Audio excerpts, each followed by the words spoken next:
with C.V. Raman as a assistant or scientific research assistant. Yeah.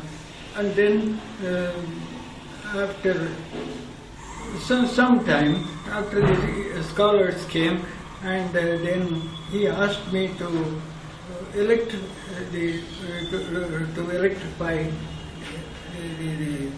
provide electric facilities. So I was able to, we engaged a contractor, but we had to bring in direct current supply, alternating current, and different kinds of voltages, and provide switchboards and all that. So I designed all that, and we got the machines and got them installed, and he appreciated that very much. I want a practical man. So he appreciated that kind of work. So I became slowly one of his favorite persons. So he will always discuss almost anything with me. And I was kind of a confidant. He treated me like that. After the coming of electricity, what are the equipment, what equipment did you have? Did you set up? You spoke about the X-ray diffraction. I set up a number of spectrometers and infrared, Raman scattering, and the X-ray diffraction setup. All this, and microscopes. He had different kinds of microscopes. Phase contrast microscope, ordinary microscopes, and these things, we had a lot of them, and we set it up and used in our study. And then later on, when the research scholars came, they were given some problems. There was on Krishnamurti, he was on Raman scattering, and Vishwanathan was in lattice dynamics. Ramdas was given some problem in optics and optical studies. He did some of his work in his father's lab in Pune, some infrared work, and he got some of that done there. Pancharatanam was a real, he gave him some crystal optic problem again, and Pancharatanam did an outstanding work on that portion, which is known as now very much Pancharatanam effect and so forth. Very Pancharatanam phase. So he discovered that. He gave him a mineral system in which the optical properties were kind of tied up with absorption and, so he made a neat kind of study. Professor Raman was very much impressed with what Pancharatanam did. And Chandrasekhar was given the problem of studying the thermo-optic behavior of solids. So he used to study the thermo-optic behavior and how optical properties are affected by heating the crystal. I also remember that there was some study on mirages. Mirages, yes. He always was interested. He used to have a plate and then heat it and then look at the optical beam, and he studied that. Just a whole set of optical phenomena interested him. Mirages, yeah, true. Yeah. After some time, you also started working for a PhD with him, or what happened? You, me? Yeah. You. He asked me to study. You write some of the work you have already done and submit a thesis for MSc. So I did that. Oh, the MSc by thesis, which is Madras University. Madras University had it. Yes. And then I asked him, after some years, maybe 55, 56, 57, 57 I think, sir, I would like to get a PhD. Without a PhD, a scientist is really, if you have to survive in science, why do you want a degree? I never worked for a PhD. It is important to do work and do interesting work. Why do you want a degree? Then he told me that people have come to me and taken their PhDs and just go abroad and go to some other place. This time I want a person who will stay with me. I don't want you to take a degree and go away. So he was, I mean, that was his intention. But finally, I convinced him that I should get a PhD. Then I had done enough work on this optical properties of feldsparks, and I did some additional X-ray work, infrared work, and then I wrote up a thesis, then got a PhD on that. And then From Madras University again? Yes, submitted it. Then what happened was, I applied for a postdoctoral fellowship to UCLA. I wanted to change the field and go to a new field. So I was thinking of high pressure physics. At that time I was very much interested. I read some books of the book of Bridgman. And I got interested. I thought I should do something. Those were days of lasers. Laser was just coming. Maser had been, and laser had just come, and Theodore Maiman had just demonstrated the result. So it was a very interesting period. So we wanted to get into modern physics. So whatever we were doing, this is classical kind of this thing. So in order to get to do modern physics, at that time it looked as if that you have to go abroad. So everybody went abroad. Everybody went to America or UK. No, it's okay. So finally I did not tell professor, and then an offer came. I was offered a postdoctoral fellowship at UCLA under one George Kennedy. He had at that time started high pressure research. So he offered me a position as an assistant research geophysicist at the University of California, Los Angeles, UCLA. Then I have to tell Raman. How did you do that? I took the letter and showed it to him. He was very angry. He said, "Why did you not tell me? Why did you apply without my knowledge?" I had nothing to say, I just kept quiet. But then he looked at the letter again and again, and then he said, "Well, I think you want to go, but if you go, you cannot come back to this institute." But I told him, "Sir, if you allow me to go I will go for 2 years and come back." He said, "That's not possible. If you go, you go. You leave the place." So I said, I had to take a decision. I told him I will think about it. And after a few days I went to him and said, "I have decided to go, sir." All right, then you go.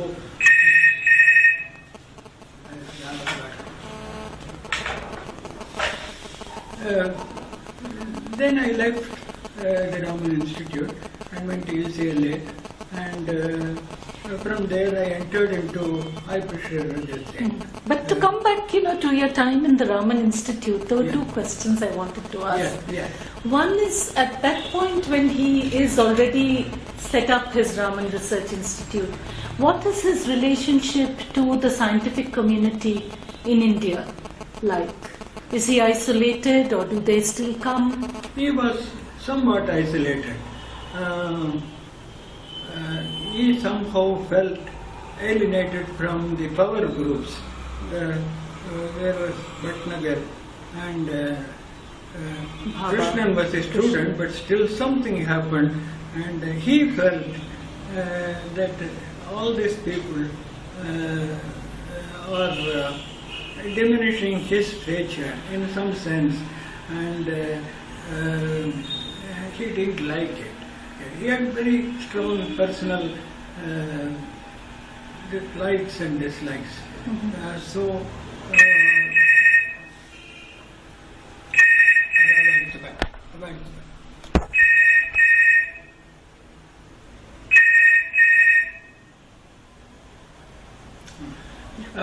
So he was, to answer your question, he felt cut off from these people.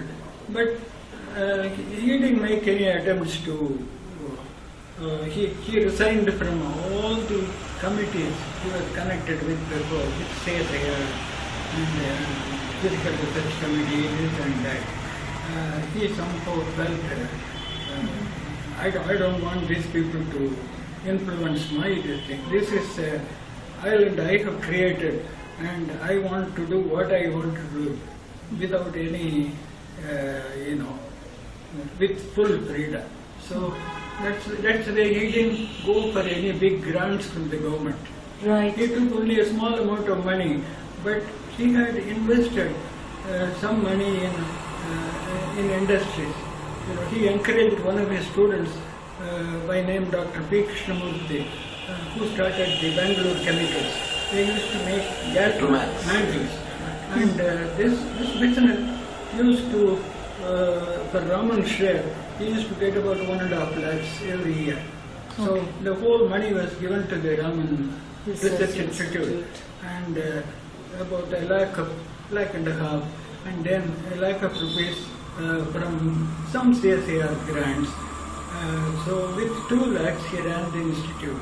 I see. For all this time. And otherwise it was his own money. He had also put, that 1 lakh came from his own investment. Yes. He didn't take grants from the government. From the government, I think, from CSIR or Education Ministry. I don't exactly, I think it may be Education Ministry. At that time, Chagla was the Education Minister, and he said, we will support our institute. And he said, I don't want your support. If it comes without strings attached, I will accept. Once he was getting some money from CSIR, and they wanted a 6-monthly report. He said, he threw that down, and he said, I don't want your money. Mm-hmm. What about his relationship to IASc? Did it continue in some way? Yes, he was always very critical about that. Not with the persons, but he felt very shabbily they treated the institute people treated him badly. That was what happened in 1934. Afterwards, he was professor of physics at yes, till 48 he was okay, but that wound will never heal. I see. That would never heal. So he always remembered that. But he had personal relationship in terms with the physics department. That P.S. Narayanan would come and talk about his thesis. In fact, he even helped him to formulate his thesis and so forth. R.S. Krishnan used to come to him often. So with individuals he had nothing to do. But as an institution, he felt he was humiliated. So that wound will never heal. There was, I just wondered what his relationship with Homi Bhabha was, with whom he had a good relationship in the IASc period. It was very good in the beginning. He really liked Baba. After I joined 49 to 52, 53, Baba used to come visit the institute, and he used to do balloon experiments in those days. He used to TAFR people, and Baba always called on Raman. And then when Baba received big support from the government and got a big boost in the atomic energy development, he was getting a lot of money he was getting. Somehow Professor felt that he is being neglected. He is not in the high, the action scene. So somehow he used to say that Baba is now drawn into this kind of current. He's no more, he has gone away from science. That's how he felt at that point. I think the relationship after that was cool. It cooled down. I think he didn't have much contact. He just cut off from all this. But even with the international community, at one point, I'm forgetting the exact year, he resigns from the Royal Society. That was later. Much later. I didn't know why he took that drastic action. That period I don't know. This is after I This left. was after you left. So coming now to, your own science and, what you do after you go to UCLA, would you like to talk a little bit about that? Yes, I went into high pressure physics and I learned a whole lot of new techniques. I had to learn it myself, and the kind of confidence and I gained being with the Raman and all that. I could design experiments, simple experiments, very easily. So techniques, and with a couple of techniques, I was able to contribute quite effectively. And 3 years I worked at the UCLA. At that time, I was also briefly associated with Willard Libby. Libby, who discovered the carbon-14 dating, he got very much interested in the work we were doing. Our first major contribution was we first showed that covalent crystals can be broken down by application of pressure. The covalent bond can be broken down, so you could convert a semiconductor into a metallic state by applying pressure. This phenomenon was first discovered by us on indium antimonide, which is kind of a diamond zinc blende structure. And this became one of the starting points for breakdown of covalent crystals and producing this metallic state. And in the metallic state, some of them even became superconducting. So it led to a series of investigations. And then at this point, I got an offer from Bell Labs to start high pressure research there. Right. So I moved in 1963 July to Bell Labs. I see. And the next Now, if you can explain a little what was the nature of Libby's interaction with your group? with Libby? with Libby, when I got this covalent breakdown of covalency, Libby wanted to stabilize this high pressure phase and study its properties. So he took over that, and then he, along with another member of the physics department, Hans Bammel, they were able to stabilize this phase by cooling to low temperature and taking them to test for superconductivity. And that is what I did. And Libby was the director of the Institute of Geophysics, so he was very much interested in the high pressure work that was going on. We did a lot of other work, melting points of metals, elements, and then phase transformations and so forth. So this interested him very much. He encouraged me very much. I see. Would you like to ask? Yeah, I just wanted to ask two questions. In some part of condensed matter physics, the work you did on turning samarium sulfide into a metal, a gold colored metal, that is very well known. And also the work you did on B2O3, which is insulating oxide, its transition as a function of pressure is well known. So how did this work come about? I think both of these were done in Bell Labs. Yes. The whole thing started in Bell Labs. I was interested in, after Bridgman, we did the, Bridgman made a broad survey. We had the more powerful techniques and more precise pressure measurements and temperature measurements. With these techniques and using simple resistance technique, we were able to study these systems in more detail.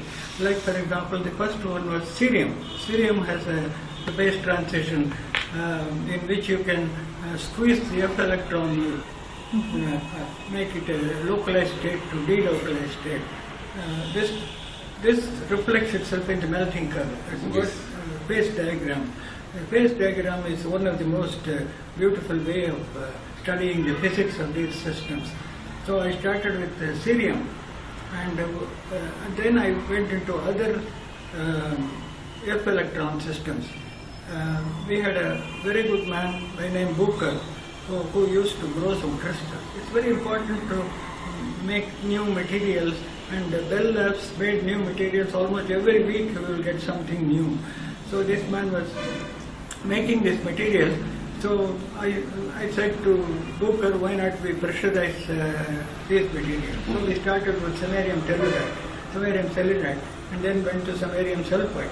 Samarium sulfide is normally a black-looking semiconductor, and when we applied a pressure of 7,000, 8,000 atmosphere, suddenly shines like gold.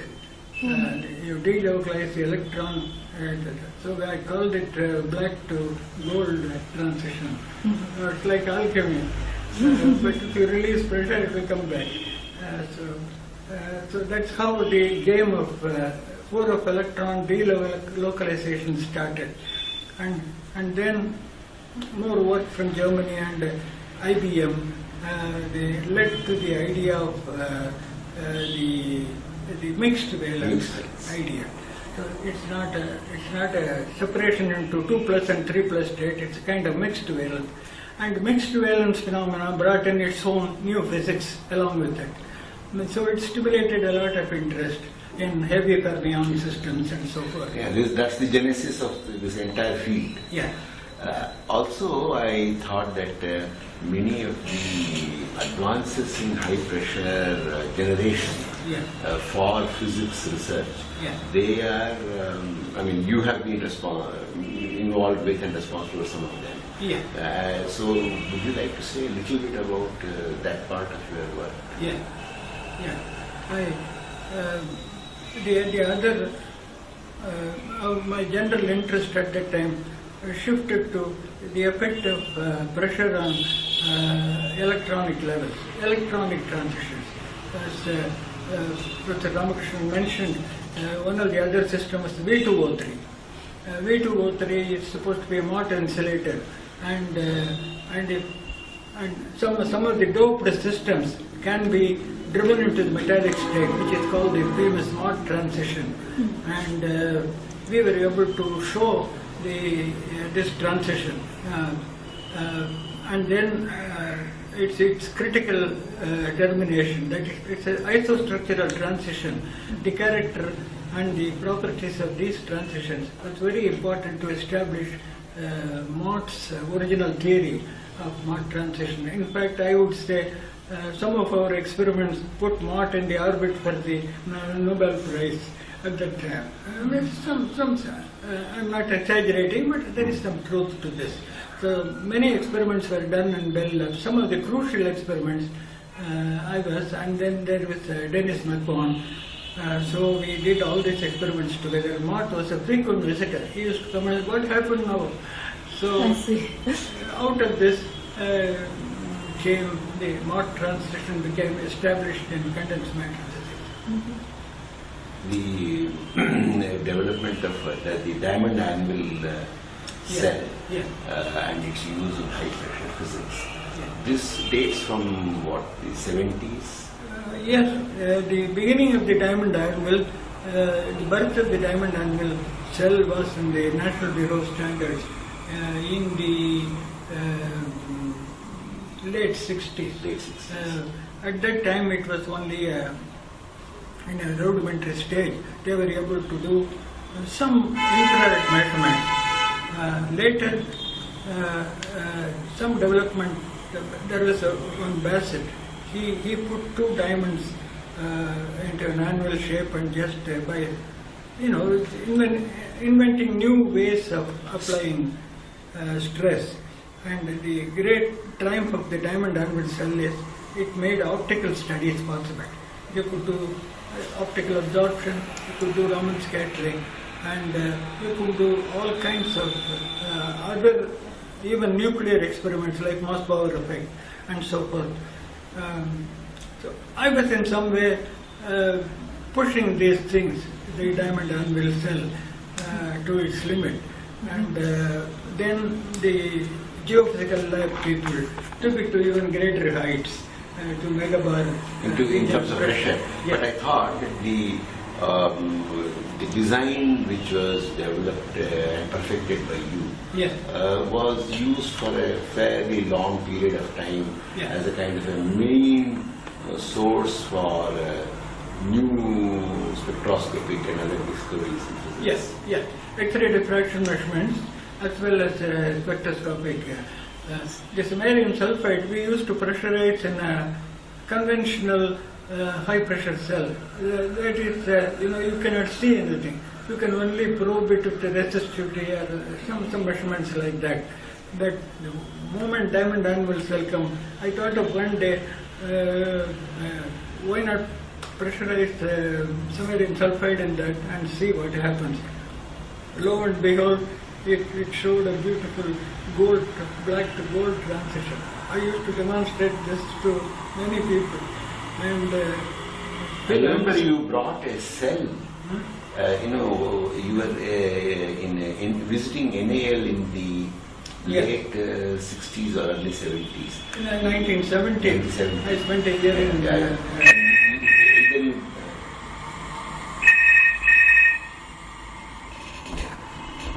So at that time, I thought you brought a cell Yeah. which shows this. Yes. You can just demo. It's a kind of a anyone can see it. Yes.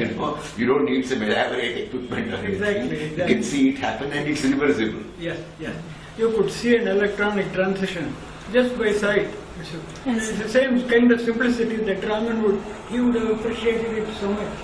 So that kind of training is very important. To connect, to make simple experiments, and to understand from that what is the significance. So this is the kind of first picture. Simple picture is very important. Then you can work mathematics, this, that, and